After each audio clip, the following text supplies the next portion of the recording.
And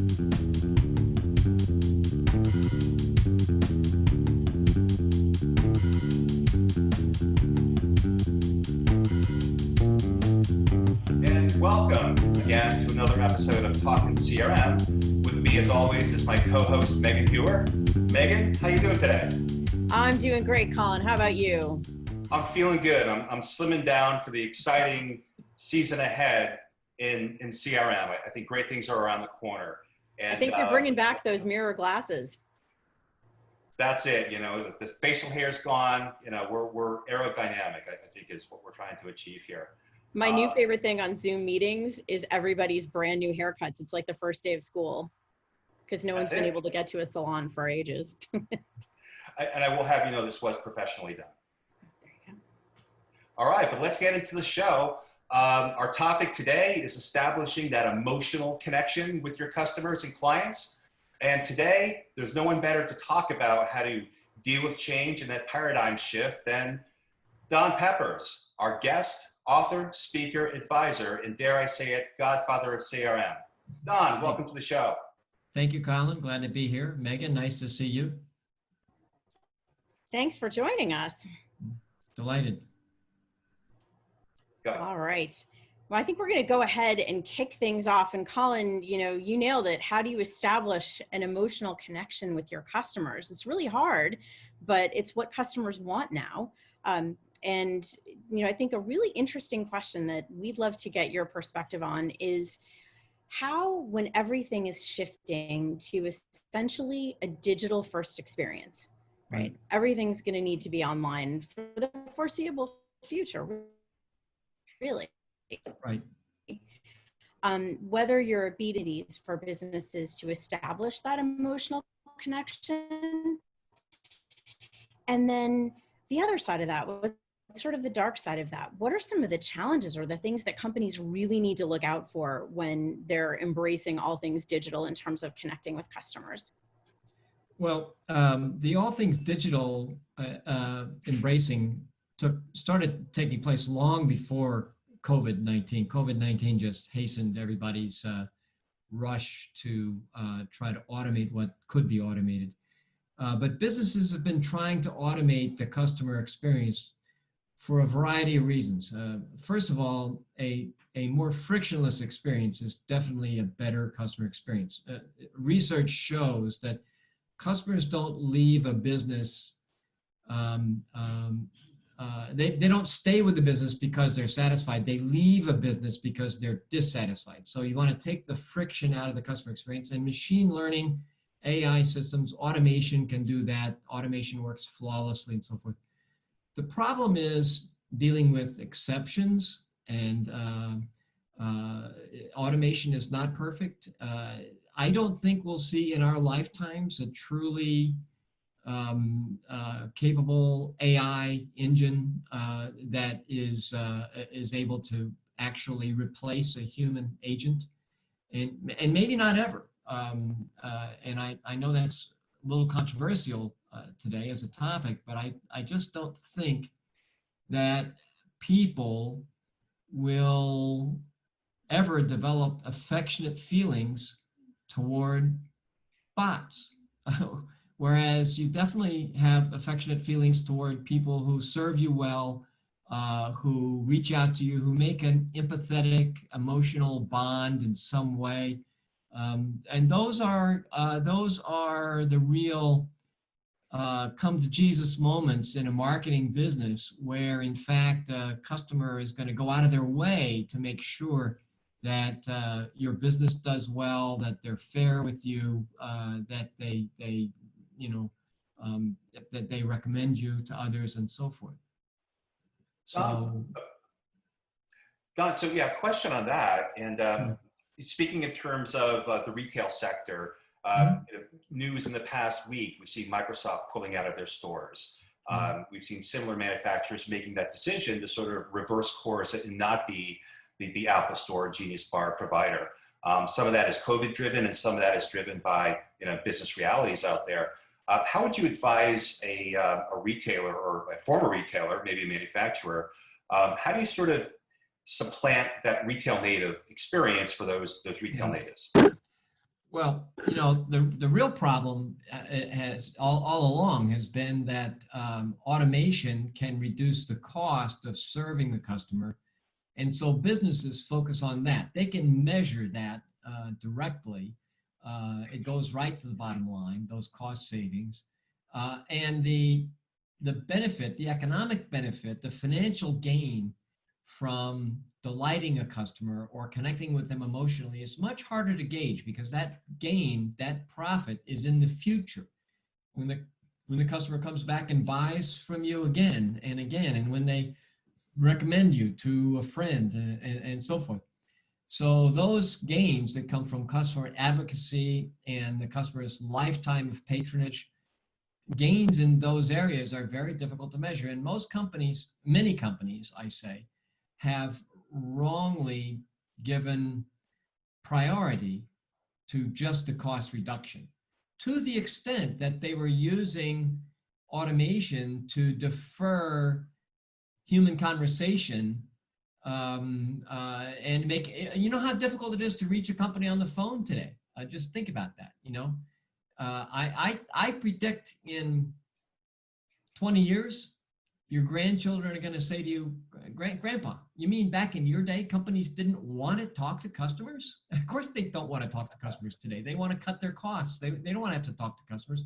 And yet talking to customers, interacting with them human to human, as costly as that is, has a tremendous financial upside. It's just that our accounting systems don't capture that upside. Kind of bringing the customer part back to customer relationship management, right? There's a lot of emphasis on relationship management, Yeah. not so much on making it a great experience for the customer. I think your point's really well taken, that, you know, and I think another piece of that you just raised is, you know, how is it that organizations can more focus on kind of the employee's experience, so that those employees, when they do get the opportunity to speak to a customer, are inspired and are excited to do the right thing and are excited to help.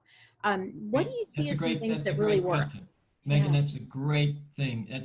You know, you can't have truly delighted customers unless you have really engaged and committed employees who are working almost in unison. And there are, let me tell you a story. There is a bank in Australia that has a contact center. When a person calls into the bank and they have a problem for which the contact center representative, there's no scripted solution. The computer doesn't tell the rep what to do, and it's in between the lines, let's say, or it's something that has never been encountered before.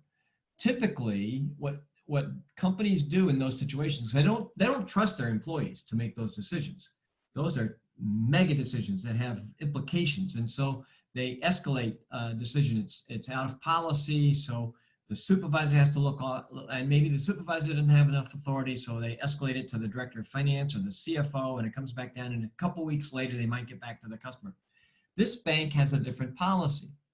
The policy is, if you, Mr. Contact Center Representative, if you think you know the right thing to do for the customer that's fair to the bank and fair to the customer, the only permission you need to offer it directly and immediately to the customer is get one other contact center representative, okay? One of your colleagues to sign off on it, saying, yeah, he or she, they think it's the right thing to do also. The both of you sign off on it, and you can immediately offer it to the customer. Now, the woman who described that program to me said that she'd had that program in place now for about 4 months. And of course, every two-person decision, the company religiously goes over to make sure it was right. And they haven't had to reverse a single decision. And in fact, many of them have been coded into the scripting so that the discrepancies don't come up again. But she said the most important outcome of this program was that the employees themselves are jazzed. They're large and in charge. They're in charge of the customer's happiness and the fairness of the bank's value proposition.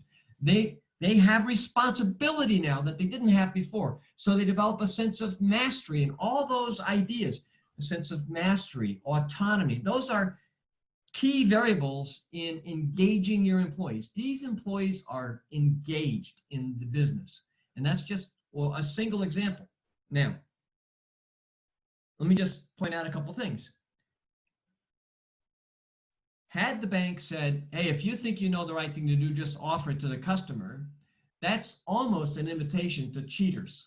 You know, your sister comes in, she gets a special refund, whatever, you know what I mean? But by having having one other person sign off, that imposes kind of guardrails on the thing. And yes, theoretically, you could get two people colluding to give refunds out that are unauthorized and so forth. But after you know, the same two people signed off on a few exceptions, you know, you'd look at it. You could get cheated once or twice, but you're not going to get ripped off forever. So it's important in order to maintain the structure of the organization and the discipline within the organization to put a few guardrails around it. But I think this is an example of how one company is actually humanizing the customer experience by humanizing the way the contact center reps interact. It's the people channel. I mean, really, how I see it. And you know, we neglect the care and feeding of our digital channels at our peril. Yet we don't see the same parallels with our people. Is that too much alliteration? Maybe. No. Let me give you another example. I talked to a company that is occasionally engaged in collection.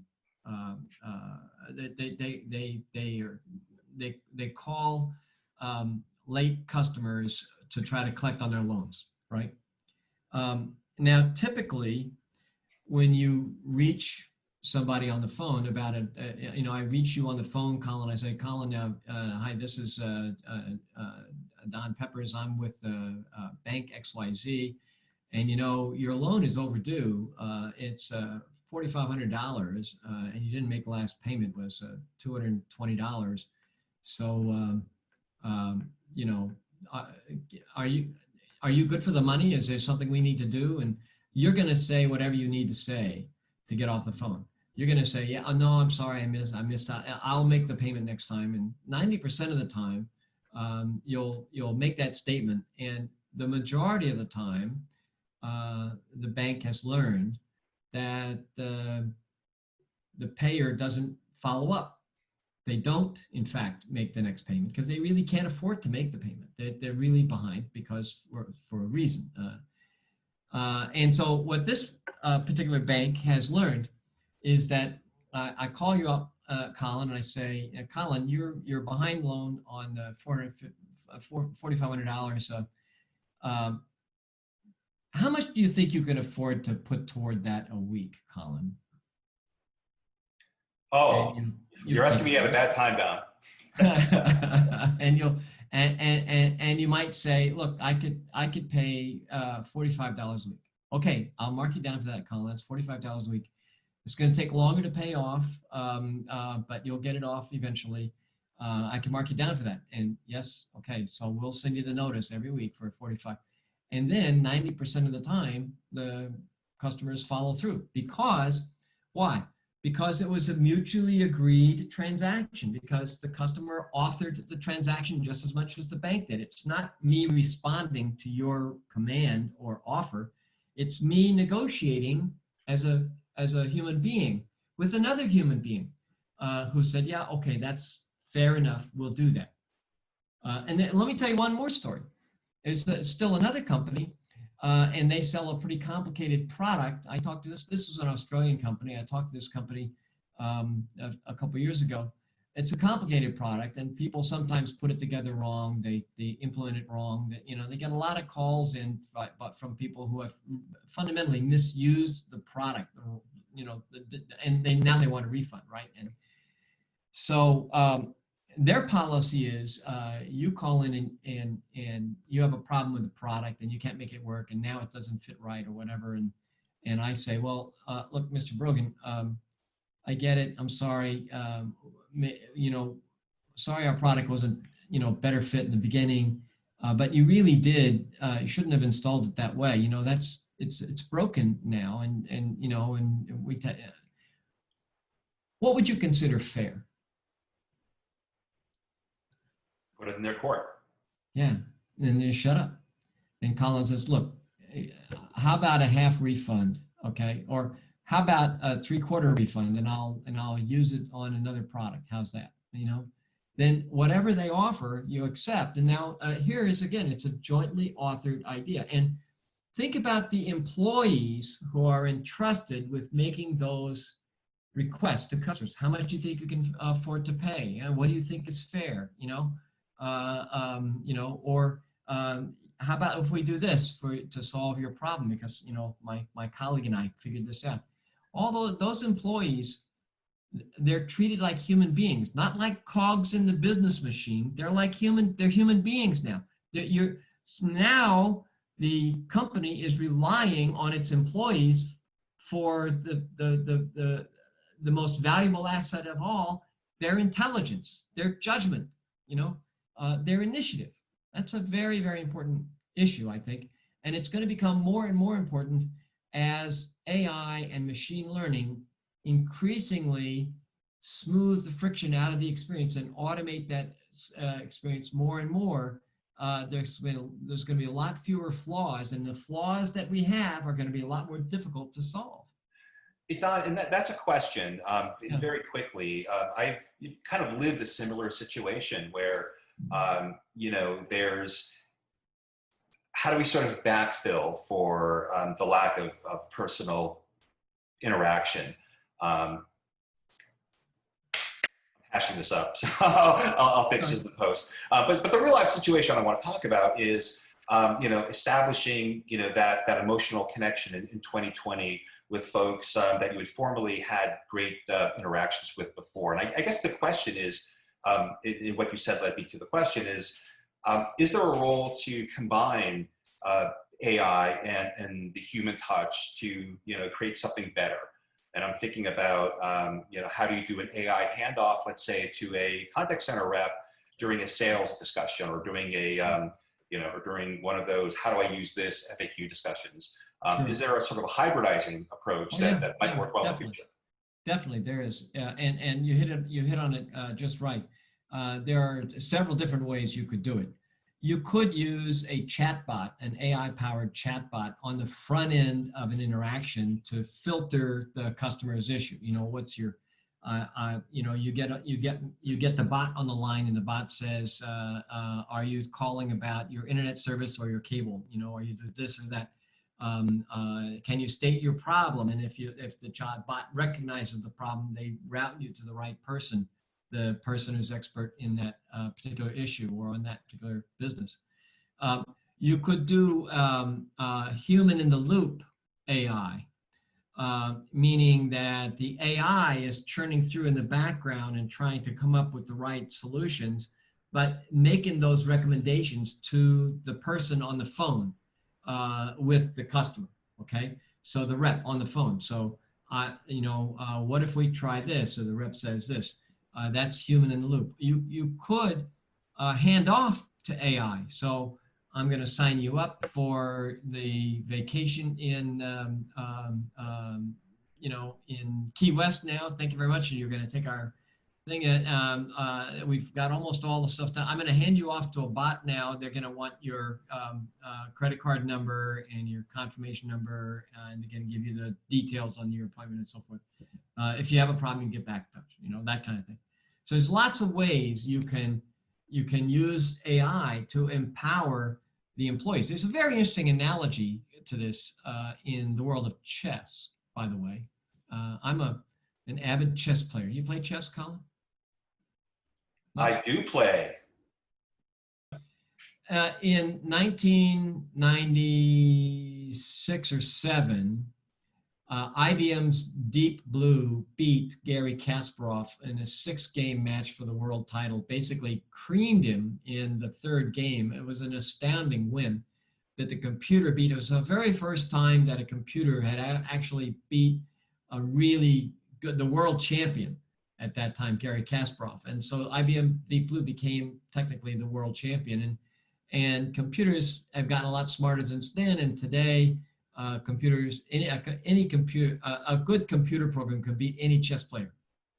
Except, who is the world champion? The world champion is a team of players and computer programs. Oh, son of a gun. Yes. And it's called either, it has a word for it. It's either advanced chess or free chess. Kasparov is a big fan of playing and having access to the computer screen. The computer helps you avoid making mistakes, but the humans use their intuition and judgment to come up with creative ideas the computer doesn't, at its present level, doesn't think about. Some people call this centaur chess. You know, the centaur, half man, half animal. This is chess that's half team, half humans, and half computer. And the most advanced chess today is played by teams. I think the most advanced customer experience is going to be delivered by teams of AI bots and machine learning algorithms, teamed with human beings who have wisdom and judgment and emotional. They can sense the emotion in someone, and they can relate, almost physically with them, even if they're on the phone or on a Zoom call. Yeah. Well, and I think you brought up a really important point too, Don, which is I think in the end, all the examples you've shared, right, mean that the businesses have a fundamental respect, both for their customers and for their employees. Yes. Right. And when that mutual respect is in place, problem solving is a lot easier. People are more willing to be creative. They're more willing to think. They're not afraid to come up with a different kind of an answer. And they don't feel like they've always, they need a guidebook to make every decision. They know, to your point, that they're trusted. And I think that's really all any of us want most of the time, right? Aretha had it right. But at the same time, I think businesses that embrace the opportunity to trust and empower and give the right tools to their team will in the end win, right? And they'll win earlier. I agree. Now, just think about it, however, why don't companies do that? Well, they don't do it today largely because their employees the majority of employees are just not engaged, okay? Only a minority of corporate employees are engaged in their work. That is, really involved in the mission of the company. The vast majority are not engaged or sometimes actively disengaged. They're almost, saboteurs sometimes in the corporate. And why is this? It's because the companies themselves they don't spend a lot of time in increasing their workers' sense of pride or belief in purpose, or giving them a feeling of accomplishment or mastery. And they think you can buy a person's loyalty. Well, yeah, you can. You can buy loyalty, but you can't buy employee satisfaction and employee engagement. I think that's the secret sauce of a really good customer experience is highly engaged employees. Yeah, couldn't agree more. Absolutely. And it's such an opportunity. And by the way, one of the things I would say while I'm on this is it's really critical, if you want to engage your employees, to have a unifying sense of purpose for the organization. And that unifying sense of purpose needs to be some objective or some accomplishment that lies outside of the business model itself, so that when your business model comes under technological threat, your employees will be using their creativity to try to figure out how to deal with the threat, not how to defend the technology that's being undermined. Does that make sense? It does, absolutely. And I think you even see that in a lot of advertising right now, right? Where you've got, companies ultimately trying to elevate what they and their frontline people do to something that inherently has meaning and purpose and value and respect. I'll go back to that. But no, I like the world you're painting, Don. I think it's a good one. We should all aspire to it. I think it'll be an aspirational goal for a long time. I don't think it's going to happen anytime, soon. But it's beginning to happen a little better now with the rise of the millennial generation, a generation that's, I think, pretty well marked by wanting to do good, not just make money. Yes, they want to make money, but they also sort of want to do good. I think that's really a healthy thing for the human race. For sure. That is absolutely the case. Hey, Don, so I've got a question. Boy, I have to post this. I keep forgetting my questions today. But I do want to talk about and maybe ask you, Don, are we in a special time in the evolution of CRM and one-to-one and personalization? And what I mean by that is I kind of see the technology coming together. You've got CDPs that are democratizing data. You're able to mesh in many ways, the online and the offline. And we have lots of new technologies to help orchestrate that right communication at the right time. It's pithy to say and still difficult in execution, but are we at that inflection point where things are going to get more personalized more quickly? Well, yeah, I'm not sure it's an inflection point per se, but I do think that there has been some rapid improvement in the customer experience over the last 20 years.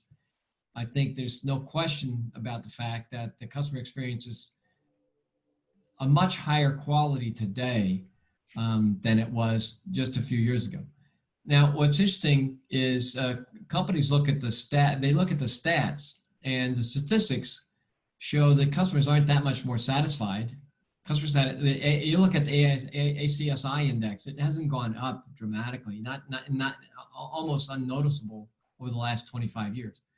But why is that? Because of what evolutionary biologists call the Red Queen effect. You know what that is? It's Alice through the looking glass encountered the Red Queen, Queen of Hearts. No, it's the Red Queen, I think, a chess queen. Off with their heads? She had to run as fast. She said, I have to run as fast as I can just to stay in the same place. She was always running.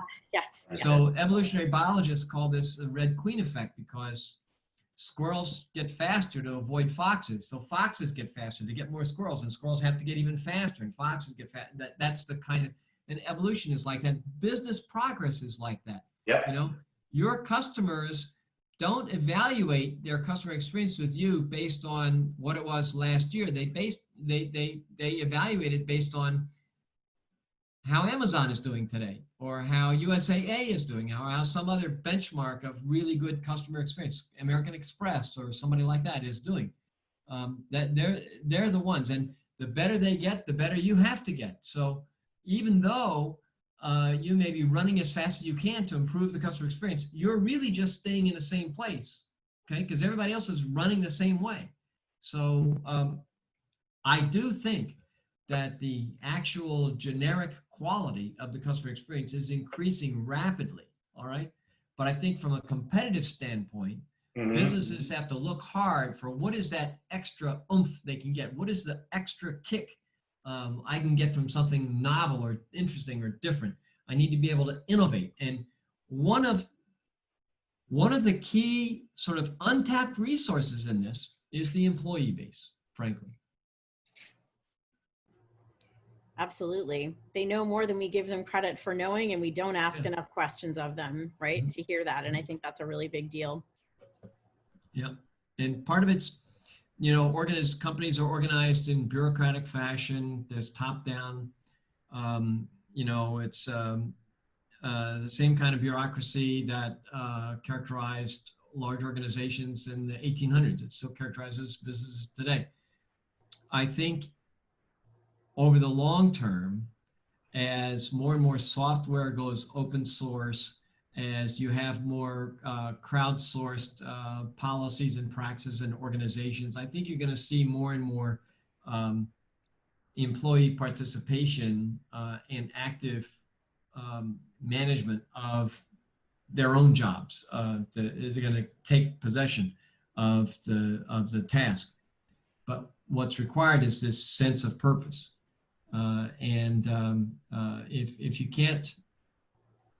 If you can't describe to somebody in an elevator why your business exists other than just to make money for shareholders, then you don't have a purpose. Don, I'd be remiss in not addressing that because that's sort of the way I feel about where it all started. Peppers and Rogers.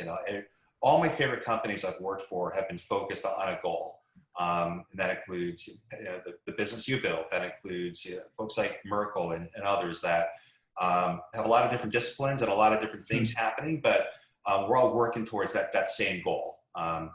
That's sort of how I feel about it. And when people ask me what that goal is, I say we're making the world safe for customers. That's what we're doing.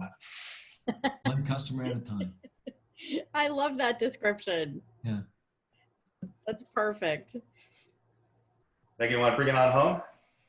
All right. Well, with that, Don, what is something that you're working on right now, whether it's chess or anything else that you'd love to share with us? I'm just curious, what is Don Peppers doing in quarantine?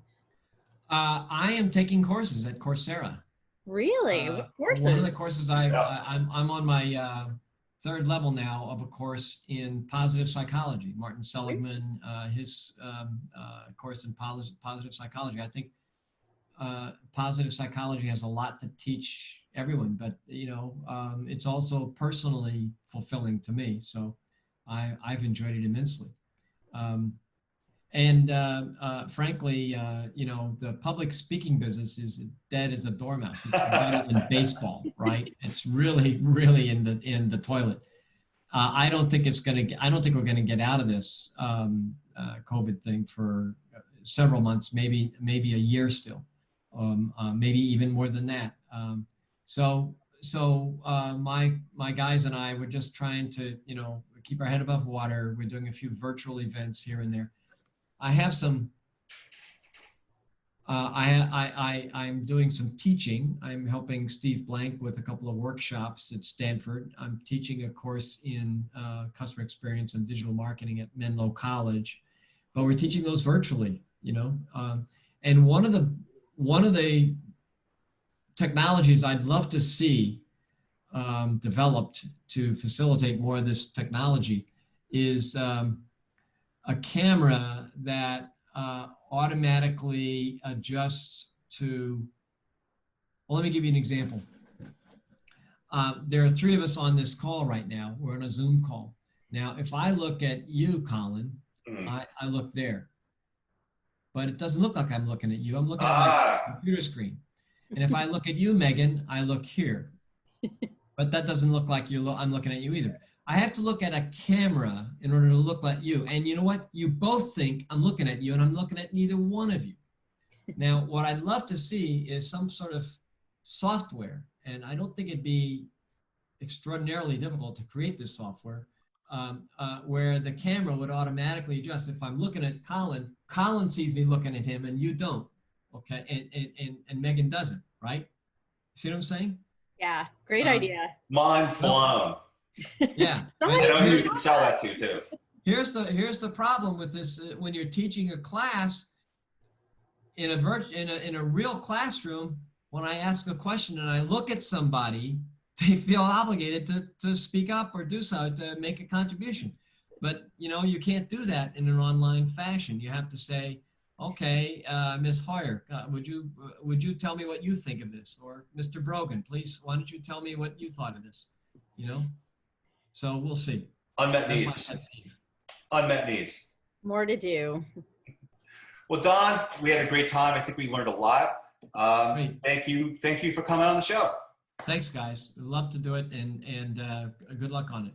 Okay. Thank you. Bye-bye. Bye, everyone.